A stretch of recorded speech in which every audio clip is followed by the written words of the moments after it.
एक गवाही है जो मैं आपके साथ में आज बांटना चाहती हूँ। मैं आज आपके मध्य में हूँ, उसका कारण ये है, मैं इसीलिए यहाँ पर हूँ कि अपने जीवन की गवाही आपके साथ यहाँ पर आकर बांट सकूँ। मैंने इसे पहले भी बहुत जगह बताया है, आपने मेरे जीवन में देखा होगा। इन सारी परीक्षाओं के कारण ही मैं आपके सामने आज खड़ी हूँ और इन परीक्षाओं के कारण ही मैं परमेश्वर के राज्य को देख पाई हूँ। आप भी परीक्षाओं का अनुभव करेंगे। आज मैं बहुत से बच्चों के लिए एक माँ के रूप में यहाँ खड़ी हूँ। मेरे बेटे के जीवन में बहुत सी अद्भुत बातें और महान काम हुए हैं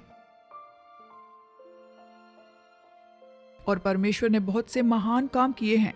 मेरे बेटे के जीवन में स्टालिन के सबसे पहले मेरे जीवन के बारे में, मैं गैर मसीह परिवार से आई हूँ। खैर मैं आपको बताऊं, मेरे जो पूर्वज थे वो मूर्ति पूजा किया करते थे। वो बहुत सारी पूजा करते थे। जैसे ही वे उठा करते थे, मेरी माँ जैसे ही सुबह उठती थी, सुबह 5 बजे उठकर वो तुलसी पूजा किया करती थी। तो जब भी हम सब मिलकर पूजा करते थे, हमेशा वो कमरा मूर्तियों से भरा हुआ रहता था और जब भी हम वहाँ जाते थे, हम शुद्धिकरण के साथ जाते थे। तो इस तरह से हम सारी मूर्तियों को घर में रखा करते थे और अपने परिवार में पूजा किया करते थे।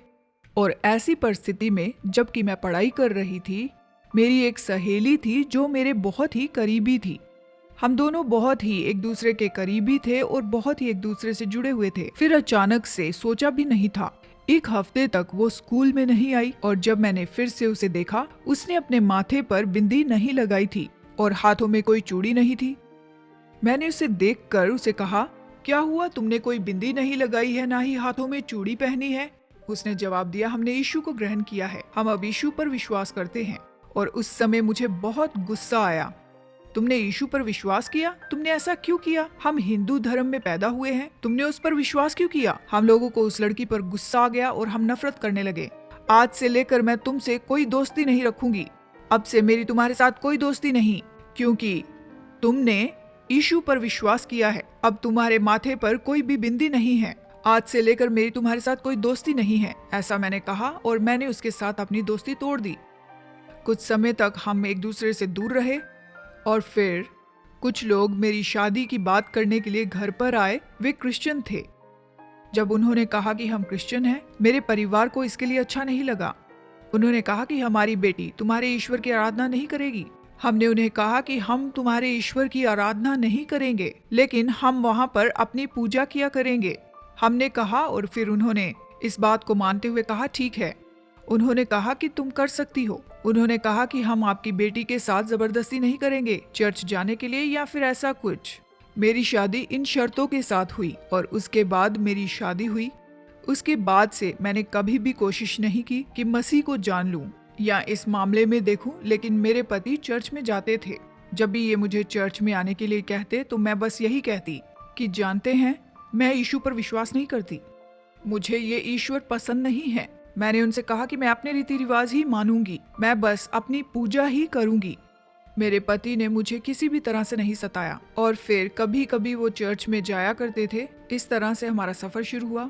परमेश्वर के अनुग्रह के द्वारा परमेश्वर ने हमें 2 बेटे दिए। मेरा बड़ा बेटा जो है सामान्य रूप में पैदा हुआ, लेकिन जब मैंने अपने दूसरे बेटे को जन्म दिया, मेरे बेटे के जन्म के 7 दिन के बाद जब हमने अपने बेटे को देखा, हमने पाया कि हमारे बच्चे में कोई हरकत नहीं है। जैसे हमने इस बच्चे को देखा, वो कोई हलचल नहीं कर रहा था, वो बहुत ही दयनीय दशा में था। हम नहीं जानते थे कि ऐसे समय में हम क्या करें। हमने बच्चे को बहुत से डॉक्टरों को जाकर दिखाया, यहाँ तक कि हम अपने बच्चे को हैदराबाद के अस्पताल में भी लेके गए। जहाँ भी हम अपने बच्चे को लेकर जा रहे थे, डॉक्टर एक ही बात कहते थे, ये बच्चा ज्यादा समय जीवित नहीं रह सकता। बच्चा हरकत नहीं कर रहा है और आंखें भी नहीं है, ये बच्चा अच्छे से हरकत नहीं कर पा रहा। उन्होंने कहा ज्यादा समय ये जीवित नहीं रहेगा। हम हैदराबाद के कई अस्पतालों में गए, लेकिन ये सब बेकार था प्रिय मित्रों। फिर हम वहाँ से जब वापस आए, हम उसे पूजा में ले गए और फिर नारियल चढ़ाया, मूर्तियों के पास ले गए। मैंने लगभग 1001 नारियल चढ़ाया। दिवाली के समय के दौरान मैंने लगभग 1101 दिए जलाए। मैं इस तरह से अपनी विधियों के अनुसार काम कर रही थी। मेरे पति कभी कभी चर्च जाया करते थे। उन्होंने मुझे कभी भी परेशान नहीं किया। उन्होंने मेरी इच्छा पर सब छोड़ दिया। इस तरह से हम मूर्तियों के पास जाते थे और इस तरह से बहुत सी चीजें की, बहुत से डॉक्टरों के पास गए, कुछ भी नहीं हुआ, ये सब बेकार था। लेकिन जब मेरा बेटा 4 साल का हो गया, जब ये बच्चा 4 साल की उम्र का हो गया, मेरे पति कलूर में काम करते थे और जब हम उस जगह पर थे, एक भाई ने कहा कि एक डॉक्टर हैं जो अमेरिका से हैं, वो खम्मम नाम की जगह पर आ रहे हैं, आप उसे उस जगह पर ले जाएं। ये डॉक्टर जो है वो न्यूरोलॉजिस्ट हैं, वो इसे जांचेंगे और वो आपको बताएंगे। तुरंत ही हम अपने बेटे को लेकर वहां पर गए। जब हम वहां पर गए, डॉक्टर ने बच्चे को जांचा और उन्होंने भी कहा, तुम्हें ये बच्चा चाहिए, ये आपके लिए जरूरी है। ये बच्चा किसी काम का नहीं है, ये ज्यादा समय तक जीवित नहीं रह सकता। ये बच्चा शायद हो सकता है 1 या 2 दिन में ही मर जाए। ऐसी परिस्थिति में मैं ये कहना चाहता हूँ, वो इस तरह से कहना चाहते थे, हमारे पास इंजेक्शन है जो $2 यानी 150 रुपए का है। अगर हम इस इंजेक्शन का डोज देते हैं तो 10 मिनट में या फिर 20 ही मिनट में आपका बेटा गिर जाएगा और उसके तुरंत ही बाद आप दोनों एक और बच्चे का प्लान कर सकते हैं। जबकि आपने बर्थ कंट्रोल नहीं किया है, ये बच्चा तो किसी काम का नहीं है। आप दोनों बाहर जाइए, निर्णय लीजिए और वापस आइए। मैं और मेरे पति बाहर आए और बहुत रोए, इस परेशानी को झेल नहीं पा रहे थे। लेकिन पिछले 4 सालों से वो सब कुछ बिस्तर पर ही करता था और हम उसकी देखभाल किया करते थे। डॉक्टर ने इस तरह से कहा, हमें बहुत बुरा लगा कि वो बच्चे को क्यों मार देना चाहता है। और उसके बाद हम उस स्पेशल डॉक्टर के पास आए और हमने उसे केवल एक ही बात कही, हम अपने बच्चे को मरने नहीं देंगे, हम अपने बच्चे को घर वापस ले जाएंगे। जैसे हमने ऐसा कहा, डॉक्टर ने हमारी ओर बहुत गुस्से से देखा। यही तुम्हारा नसीब है, इसका अनुभव करना चाहते हो तो इसे वापस ले जाओ। तुम नहीं सुन रहे हो तो आप यहाँ से जा सकते हो। बच्चे को उस वक्त बहुत बुखार था। हमने डॉक्टर से कहा कि कम से कम बुखार की दवाई लिख दीजिए। डॉक्टर ने कहा, कोई दवाई नहीं है, हम कोई दवाई नहीं लिख कर दे सकते, तुम इसे वापस ले जाओ। हम बच्चे को लेकर वापस घर में आ गए। प्रिय मित्रों, सच में हमारे जीवन में जब से मैंने अपने बेटे को जन्म दिया था, कोई ऐसा दिन नहीं था कि जिस दिन हम रोए नहीं थे। हमारे बच्चे के कारण हमारी जिंदगी में कोई भी संतुष्टि का दिन ही नहीं था। हर रोज मैं बच्चे को ऐसे रखती और रोती रहती थी। ये काम पर जाते और वापस आते। हमने बच्चे को ऐसे ही रख दिया, हमारे पास कोई पर्याय नहीं था क्योंकि कोई दवाई नहीं थी। जहां भी हम जाते थे वे कहते थे कोई दवाई नहीं है। ऐसी परिस्थिति में कुछ नहीं जानते थे। जो लोग हमारे घर के पास में रहा करते थे, मेरे पति एक कांस्टेबल का काम करते थे और वो कल्लूर क्वार्टर्स में रहते थे। जब हम वहाँ क्वार्टर्स में रहते थे और जो लोग हमारे पास रहते थे, हम जब कहीं बाहर जाते तो उनसे बात करते थे। जब हम इसके बारे में बात करते तो वे कहते थे, शायद तुमने कुछ ऐसा किया होगा या तुम्हारे पति ने ऐसा कुछ किया होगा या तुम्हारे माता पिता ने कुछ ऐसा किया होगा। वे कहते कि उस पाप के कारण ही ऐसा बच्चा तुम्हें पैदा हुआ है। जब वो ऐसे शब्दों का उपयोग करते तो मुझे बहुत ही बुरा लगता था। मैं जल्दी से अपने घर के अंदर आ जाती थी। कोई भी हमारे साथ अच्छा व्यवहार नहीं करता था, कोई हमें तसल्ली देने वाला नहीं था। यहाँ तक कि हमारे अपने रिश्तेदार भी नहीं, अपने पास हमें नहीं आने देते थे। मैं बच्चे को लेकर कहीं भी नहीं जाती थी। जहाँ कहीं भी मुझे बुलाया जाता था मैं बिल्कुल नहीं जाती थी। मैं बच्चे को लेकर बस रोती रहती थी। एक दिन जब मैं रो रही थी तो एक बहन हमारे घर के बाजू में ही रहती है, वो मुझे देखती थी और एक दिन वो मेरे पास आई। उसने कहा, क्या बहन तुम इस बच्चे को लेकर बहुत रोती हो? मैंने कहा, हाँ बहन। फिर उसने एक शब्द कहा कि तुम यीशु पर विश्वास करो, तुरंत ही तुम्हारा बेटा चंगा हो जाएगा। और जैसे ही उसने ऐसा कहा, मैंने उस पर बहुत गुस्सा किया। तुम ऐसा क्यों कह रही हो? मैं यीशु पर विश्वास क्यों करूं? मेरे 101 देवता हैं। जो काम ये देवता नहीं कर सकते वो क्या ये अकेला कर पाएगा? क्या वो अकेला इसे कर पाएगा? क्या ये संभव है? मैंने उससे इस तरह पूछा, बहन केवल एक बार, तुम्हारा पति भी तो चर्च में जाता है ना, एक बार तुम उस पर विश्वास तो करके देखो। लेकिन मैं बस उसे इनकार करती रही। अगले दिन वो फिर से आई और उसने कहा, मैंने फिर से उसका इनकार किया। जब वो तीसरी बार आई तो मेरे मुंह से शब्द निकला। मैंने उससे ये शब्द कहा कि ठीक है, मैं उस पर विश्वास करूंगी। जब मैंने उससे ऐसा कहा तो लगभग 4 दिन के बाद रात का समय था और हम सोने जा रहे थे। मेरे बेटे के शरीर पर बहुत सी चींटियां थीं। मेरे पति ड्यूटी पर चले गए थे, मेरे बच्चे पर चींटियां थी। एक चींटी ने जब मेरे हाथ पर काटा तो मैंने उठकर देखा। मैंने वहां पर क्या देखा? चींटियां मेरे बेटे के पूरे शरीर पर थी। चींटियां इस तरह से थी जैसे कि कॉकरोचेस हों। उसका पूरा शरीर चींटियों से भरा पड़ा था। आप इसे समझ सकते हैं ये कैसा होगा। इतनी खराब परिस्थिति थी। उस समय मैं ये सब नहीं सह सकती थी। तुरंत ही मैंने उस पर से सारी चींटियां झाड़ दी। जैसे मैं चींटियां झाड़ रही थी, मेरे बेटे की पलकों पर भी चींटियां थी और वहां पर भी चींटियों ने उसे काटा था। उसके नाक में चींटियां जा रही थी, उसके मुंह में चींटियां जा रही थी, पूरे शरीर पर चींटियां थी और इतनी बुरी तरह उसे काट रखा था। मैंने उन सब को साफ किया। मैंने चींटियां बाहर से तो सब साफ कर दी थी, लेकिन जो मुंह में गई वो नहीं साफ कर पाई और पता नहीं चल रहा था कि मैं क्या करूं। फिर मैंने उसे दूसरी ओर पलटा। मुझे लगा कि मैं ऐसे कैसे जीऊं। मेरा बेटा पिछले 4 सालों से इतना संघर्ष कर रहा है, ऐसे जी रहा है। मैं इस दर्द को नहीं सह सकती, मुझे मर जाना चाहिए। इस तरह से मेरे दिमाग में आ रहा था। मैंने सोचा कि मैं पंखे से साड़ी लटकाती हूँ और अपने आप को फांसी देकर मर जाती हूँ। मैंने एक स्टूल लिया और पंखे पर साड़ी को फिक्स करने लगी। जब मैं खड़ी थी तो मैंने अपने दोनों बच्चों को देखा। जब मैंने पहले बेटे को देखा तो मैं उसके लिए जीना चाहती थी। जब मैं दूसरे बेटे को देखती हूँ तो मैं मर जाना चाहती थी। मुझे समझ में नहीं आ रहा था कि अपने जीवन के साथ क्या करूं। कोई आशा नहीं थी, इसलिए मैंने निर्णय लिया कि अपनी जिंदगी खत्म कर देती हूँ।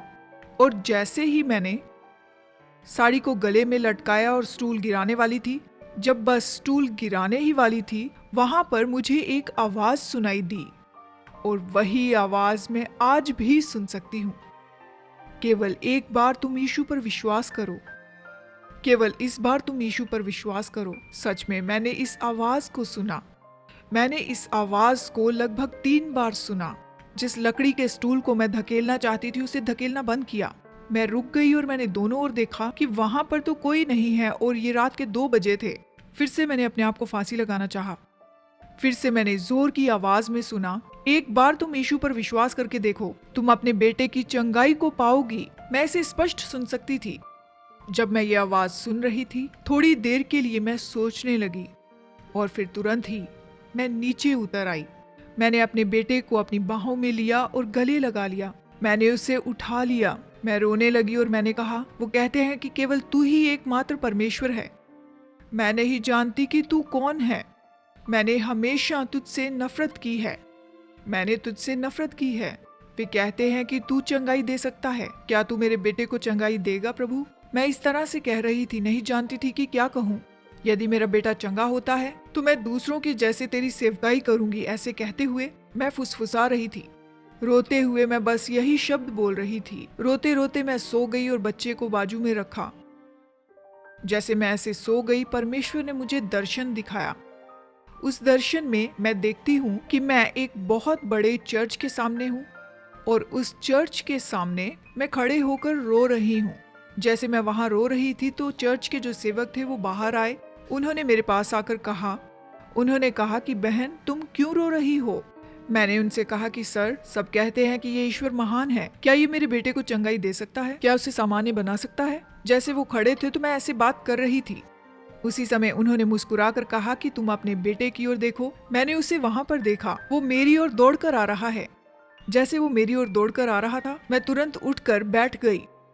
मुझे ऐसा सपना क्यों आया? शायद मेरा बेटा जीवित ना रहे, क्योंकि उसके एक ही दिन पहले मेरे बेटे को चींटियों ने कितने भयानक रीति से काटा था।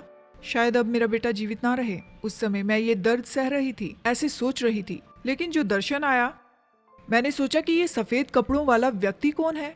इस चर्च को मैं अपने सपने में क्यों देख रही हूँ? मैं उस बहन के पास गई जिसने मुझे सुसमाचार बताया था। मैंने इस दर्शन के बारे में उसे बताया कि मैंने इस तरह का दर्शन देखा है। शायद मेरा बेटा जीवित ना रहे। इस तरह से मैंने सारी बातें उसे बताई। जब मैं उसे ये बातें बता रही थी तो उसने मुस्कुराते हुए कहा, देखो तुम इतने सालों से पूजा करती आ रही हो, तो क्या इतने सालों से तुम्हें कोई देवता दिखाई दिया है? मैंने कहा, मुझे कोई देवता दिखाई नहीं दिया। मैंने अपने बेटे के लिए बहुत कुछ किया, लेकिन मुझे कोई देवता दिखाई नहीं दिया। लेकिन अब तुमने अपना दुख बताया है। इस बात को तुमने परमेश्वर को बताया है। तुमने बताया कि तुम्हारे बेटे को चींटियों ने काटा। जब तुम ऐसा बता रही थी तो जिस व्यक्ति को तुमने ये बातें बताई, जो व्यक्ति तुम्हें उस चर्च में दिखा, प्रभु यीशु तुम्हें दिखा रहे थे कि तुम्हारा बेटा चंगा हो रहा है। इस दर्शन का यही मतलब है। मैं हैरान हो गई, मैं खड़ी हो गई और बहुत हैरान थी। मुझे थोड़ी देर के लिए कुछ समझ में नहीं आया। फिर थोड़ी देर के बाद मैंने सोचा कि ये सच है कि सच में इतने लंबे समय से मेरा बच्चा इतना बीमार रहा है। जब वो बीमारी के बिस्तर पर है, मैंने इतनी सारी पूजा की और इतना कुछ किया है, एक भी दिन ऐसा नहीं हुआ, इतनी प्रार्थनाएं की, कोई मुझे देवता नहीं दिखा। लेकिन ऐसे समय जब मैं अपने बच्चे के लिए रो रही थी, जबकि मैं अपने बच्चे की चंगाई को मांग रही थी, वो मेरे सामने प्रकट हुआ। वही केवल सच्चा ईश्वर है। बस इसी के साथ मैंने परमेश्वर पर भरोसा करना शुरू किया प्रियो। बस इसी विश्वास के साथ मैंने उस बहन से पूछा कि अब मुझे क्या करना होगा। उसने मुझे प्रेयर ऑयल दिया। उसने कहा बच्चे को ये तेल लगाओ और इससे बढ़कर बच्चे पर प्रार्थना करो। और उसी दिन से लेकर उसके बाद मैंने वो तेल लगाना शुरू कर दिया। 1 महीने तक मैंने उसे मला, 2 महीने मैंने उसे लगाया, तीसरे महीने भी लगाया, तब भी कुछ नहीं हुआ, कुछ नहीं बदला, कोई भी हलचल नहीं थी, बस उसी तरह से ही था। वो तेल मैं उसे 4-5 महीने तक लगाती रही। आजू बाजू के लोग मुझसे कहने लगे कि शायद हो सकता है कि ये पागल हो गई है, ऐसा हो ही नहीं सकता। अमेरिका से स्पेशल डॉक्टर को भी दिखाया है, यीशु के बारे में बताते ही इसने ये तेल लिया है कि इस तेल से चंगा हो जाएगा। वो सब ऐसे बातें कर रहे थे कि ये पागल हो गई है। वो क्या कह रहे थे मुझे उसकी परवाह नहीं थी प्रियो। मैं उसे ये तेल लगाती रहती थी और जब तेल लगाती थी इसी तरह से दिन बीतते जा रहे थे। फिर मैं जिज्ञासा के साथ प्रार्थना करने लगी और जैसे मैं ऐसा करती थी, ऐसा करते हुए जब 6ठा महीना आया, मेरे बेटे का शरीर पूरा हिलने लगा और वो रोने भी लगा। उस दिन मैं बहुत आनंदित हुई, इतनी आनंदित हुई कि कभी पहले नहीं हुई थी, क्योंकि लगभग 4.5 साल हो चुके थे। मेरा बेटा बिस्तर पर बीमार था, अब मेरा बेटा हलचल कर रहा था। लगभग 4.5 सालों के बाद अब मेरा बच्चा रो रहा था। मैं अपने बेटे की आवाज सुन पा रही थी। मैंने देखा कि मेरा बेटा हिलडुल रहा है। बहुत से लोग इस तरह से कहने लगे कि क्या सच में तुम्हारे घर में एक छोटा बच्चा भी है, क्योंकि पहले तो इस तरह से नहीं दिखता था। इस तरह से आसपास के लोग बातें करने लगे, क्योंकि मेरे बच्चे ने लगभग 4.5 सालों तक किसी भी तरह की हरकत नहीं की थी। तेल लगाते ही 6 महीने के बाद मेरा बेटा रोने की आवाज करने लगा, वो हरकत करने लगा। ऐसा देखते हुए मैं और मेरे पति बहुत ही खुश हो गए। लगभग 4.5 सालों के आसपास हमने बहुत दुख के साथ जीवन बिताया। उस दिन हम दोनों बहुत खुश हुए और बहुत ही आनंदित हो गए। इस तरह से जब हमने बच्चे को देखा तो बहुत खुश हुए। फिर भी मैं उस तेल को हर एक दिन उसके शरीर पर लगाती रही। आपने ये बात देखी होगी कि जो अंधे लोग होते हैं उनकी आंखें अंदर गहरी होती हैं। जो अंधे लोग होते हैं वो ऐसे दिखते हैं। मेरे बच्चे स्टैलिन की दोनों आंखें भी इसी तरह से ही थी। डॉक्टर ने कहा था कि उसकी आंखें नहीं हैं। तेल लगाने के बाद बहुत से बदलाव हुए। जब शरीर में हरकत होने लगी तो मैंने कहा, विश्वास के साथ मैं उसके शरीर पर तेल उंडेलती रही। जैसे मैं उसे उंडेलती जा रही थी तो वो तेल उसकी आंखों में गया। जैसे तेल आंखों में गया तो आंखों की पुतलियां बनने लगी। जब ऐसा हुआ तो मेरे पति मुझ पर चिल्लाने लगे कि तुमने उसकी आंखों में तेल क्यों डाला? तुम उसके शरीर पर लगा सकती हो लेकिन आंखों में क्यों डाला? अगर उसे दिखना बंद हो गया इस तेल के आंखों में जाने से, उसने कहा कि दोनों आंखें सूज जाएंगी और वो मोटी हो जाएंगी। इसके बारे में उन्हें बहुत गुस्सा आया। पूरी रात मैं प्रार्थना करती रही। मैं परमेश्वर को पुकार रही थी, तुमने ही केवल मेरे बेटे को चंगाई दी है, तू उसे दृष्टि भी दे।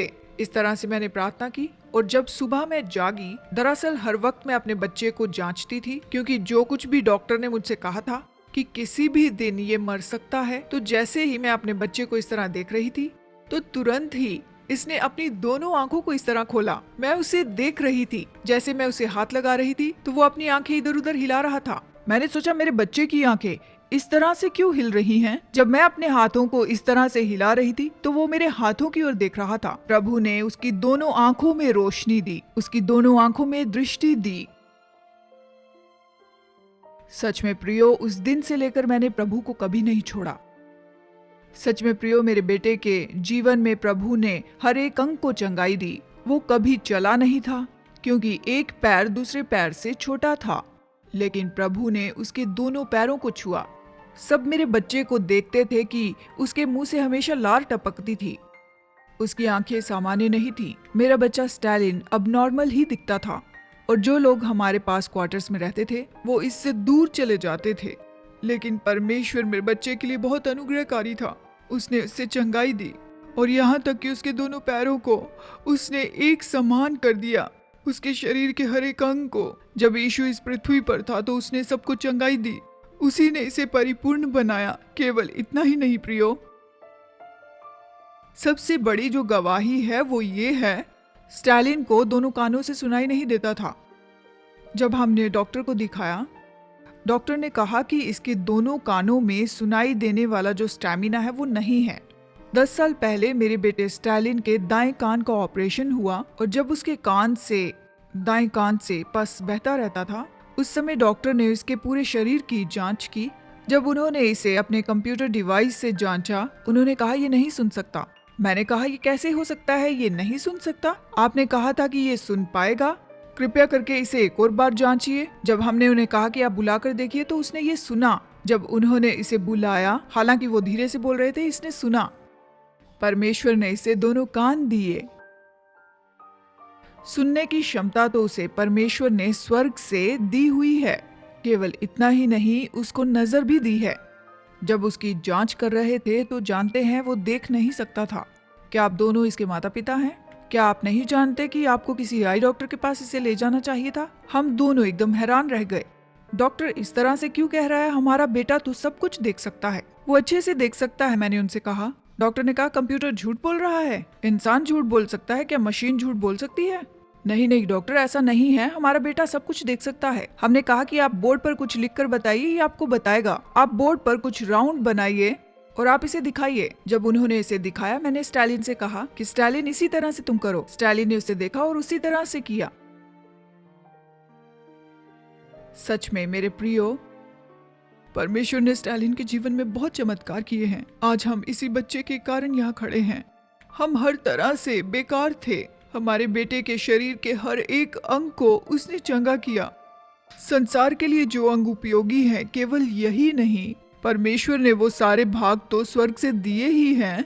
परमेश्वर ने मेरे बेटे को एक गवाही के रूप में खड़ा किया। ऐसे परमेश्वर को सच में मैं जितना भी धन्यवाद दूं मेरे लिए कम है। मेरे पूरे जीवन भर मैं उसे जो भी दे सकती हूँ, यहाँ तक कि मैं अपना पूरा जीवन भी दे दूं, वो भी मेरे लिए कम है। हालेलुया। मैं सेवकाई में कैसे आई?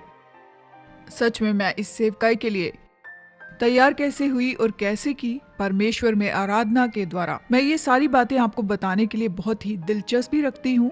देखिए, परमेश्वर ने स्टैलिन के जीवन में पूरी तरह से उसे चंगाई दी और जानते हैं, और उसने उसे चलने के काबिल बनाया और उसके शरीर के हर एक अंग को उसने चंगा किया।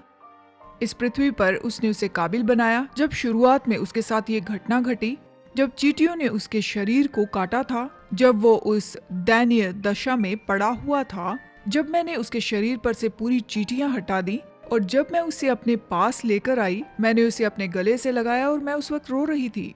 और तब मैंने ये शब्द कहे कि लोग कहते हैं कि तू सच्चा परमेश्वर है, सभी यही कहते हैं। अगर तू मेरे बेटे को पूरी तरह से चंगाई देगा तो मैं तेरी सेवकाई करूंगी। इस तरह से मैंने वचन कहा था। और उस दिन मैं जब रो रही थी तो मैंने रोते हुए अपने आप को समर्पित कर दिया था। और जब मेरा बेटा बड़ा हो रहा था तो मैं भी परमेश्वर में बहुतायत से बढ़ती जा रही थी। 1 घंटा, 2 घंटे और फिर 5 घंटे, 10 घंटे, 15 घंटे, 18 घंटे मैं आराधना में बिताया करती थी और मैं परमेश्वर से प्रार्थना करती थी। जब मैं इस तरह से प्रार्थना किया करती थी, मैं आपको पहले बता चुकी हूँ कि मैंने किस तरह पवित्र आत्मा पाई है, किस तरह पवित्र आत्मा का अभिषेक पाया है, कि एक बहन आई और उसने मेरे ऊपर अपना हाथ रखा। जैसे वो पवित्र आत्मा से भर कर प्रार्थना कर रही थी तो मैं भी पवित्र आत्मा से भर गई। मेरे अंदर की सारी कमी घटिया और सारा मेरे अंदर का गुस्सा सब दूर होने लगा। ये सब चीजें जब मेरे अंदर से निकल गई तो मैं ज्यादा समय प्रार्थना में बिताने लगी, ज्यादा से ज्यादा प्रार्थना में। ज्यादातर मैं दिन में 18 घंटे प्रार्थना करती थी। और ऐसे समय में प्रभु ने मुझे दर्शन दिखाना शुरू किया, जहां मैंने उसे अपने सामने देखा कि क्या होने वाला है और मेरे घर पर कौन आने वाला है और आज वो क्या कहने वाले हैं। परमेश्वर मुझे सब कुछ बता देता था, जैसे कि ये पूरा स्क्रीन ही हो। ऐसा क्यों है, ये क्यों हो रहा है, वो मुझे बताता था। वो सब कुछ मुझ पर प्रकट करता था और इस तरह से जब मैं बढ़ रही थी, मेरी कभी भी ये इच्छा नहीं थी कि मैं सेवकाई कर पाऊंगी। मेरे जीवन में जैसे दिन बीत रहे थे और जहाँ भी हमारी ट्रांसफर होती थी और जहाँ भी ट्रांसफर हुआ करती थी, परमेश्वर मुझ पर पहले ही प्रकट कर देता था कि हम किस घर में और कहाँ जाने वाले हैं। इस तरह से प्रभु के अनुग्रह से फिर हम लोग चित्तूर से खम्मम के लूथर नगर में आए और जब हम लोग उस लूथर नगर टाउन में थे, जानते हैं, अद्भुत रीति से जब मैं प्रार्थना में बैठी हुई थी और ये दोपहर का समय था, मैं अभिषेक से भर गई। पूरी रात मैं प्रार्थना किया करती थी।